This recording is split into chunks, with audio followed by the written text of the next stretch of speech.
சாய் பக்தர்களுக்கு என் அன்பு வணக்கங்கள். ஓம் சாய்ராம்.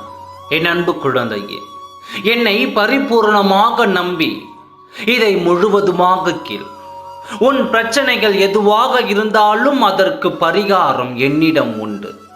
பரிகாரம் என்னிடம் இருக்கையில் நீ எங்கோ ஓடிக்கொண்டு இருந்தால் நான் என்ன செய்ய முடியும்? என்னை பரிபூரணமாக நம்பி உன் உடல், உன் மனம், உன் பிரச்சனைகள் என அனைத்தையும் என் பாதத்தில் வை. உன்னை விட்டு நான் எங்கே செல்வேன்? என் இருப்பிடம் உன் இதயமே. உன் இதயமே என் கோவில். என் குழந்தை துவண்டு கொண்டு இருக்கும் இந்த சமயத்தில் நான் உதவாமல் சென்று விடுவேனா? இதோ உன் பிரச்சனைகளுக்கெல்லாம் ஒரு நல்ல முடிவு கட்டவே நான் உன்னை சந்திக்க வந்தேன். இதோ உன்னுடைய ஒரே நோக்கம் வெற்றி அடைவது தானே. இதற்கு நடந்த தோல்வியை நினைத்து இருப்பது எப்படி தீர்வாகும்? நீ அதை தான் செய்து கொண்டிருக்கிறாய்.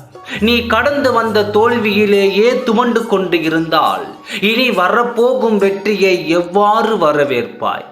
முதலில் நீ வெற்றி அடைய வேண்டுமானால் அதற்கான முதல் பரிகாரம் இறைவனை நினைப்பதையும் நான் உனக்கு தரும் நம்பிக்கையும் வார்த்தைகளையும் தியானிப்பதே ஆகும். இதுவே உன்னை வெற்றி பாதையில் அழைத்து செல்லும். அடுத்ததாக நீ மலை என நம்பி இருக்கும் உன் பிரச்சனைகள் ஒன்றை நினைத்துக்கொள். பிரச்சனையை விட கடவுள் பெரியவர். மலையை குமிந்திருக்கிறது பிரச்சனைகள் என்று மலைத்து போயிருக்கிறாய். அந்த மலை மேல் ஏறி உட்காருபவன் இந்த இறைவன் என்பதை மறந்து போய்விட்டாய். உனக்கு கஷ்டங்கள் வரும்பொழுது அந்த பிரச்சனைகளிடமே ஒன்றை சொல்லிவிடு. நீ என்னை என்ன செய்துவிட முடியும்? உன்னை விட என் சாயப்பா பெரியவர். அவர் எனக்காக எல்லாவற்றையும் செய்து முடிப்பார். முடிந்தால் என்னை தோற்கடித்து பார் என்று அந்த கஷ்டத்திற்கே சவால் விடும். எல்லாம் முடிந்து விட்டது. இனி ஒரு வழியும் இல்லை. போகுவதற்கு போக்கிடம் இல்லை என்று உணரும் தருவாயில் நான் வந்து உன் கையை பிடித்து உன்னை அழைத்து செல்வேன். அதனால் கவலைப்படாமல் இரு. நான் எப்பொழுதும் உன்னுடன் தான் இருக்கிறேன். உனக்கு ஏதேனும் துன்பங்கள், சோகங்கள் இருந்தால் அதற்கான பரிகாரம் நீ மனம் விட்டு பேச வேண்டும்.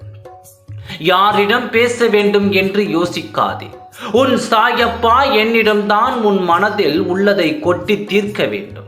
மனதிற்குள் மேலும் மேலும் அனைத்தையும் கொட்டி பாரமாக்கிக் கொள்ளாமல் எல்லாவற்றையும் என்னிடம் வந்து சொல்லிவிடு. உன் மன பாரத்தை குறைக்கும் சிறந்த பரிகாரம் என் பாதத்தில் உள்ளது. என் பாதத்தில் எல்லாவற்றையும் கொட்டிவிட்டு மனம் லேசாக உணர்ந்து கொள். நீ என்னிடம் மனம் விட்டு பேசினால் தகுந்த நேரத்தில் நிச்சயம் அந்த துன்பத்தை உன் வாழ்க்கையில் இருந்து போக்கி விடுவேன். நான் உனக்காக இருக்கும் பொழுது நீ எதற்காக வருந்துகிறாய்? கவலைப்படாதே, எல்லாம் நல்லபடியாக நடக்கும். ஓம் சாய்ராம்.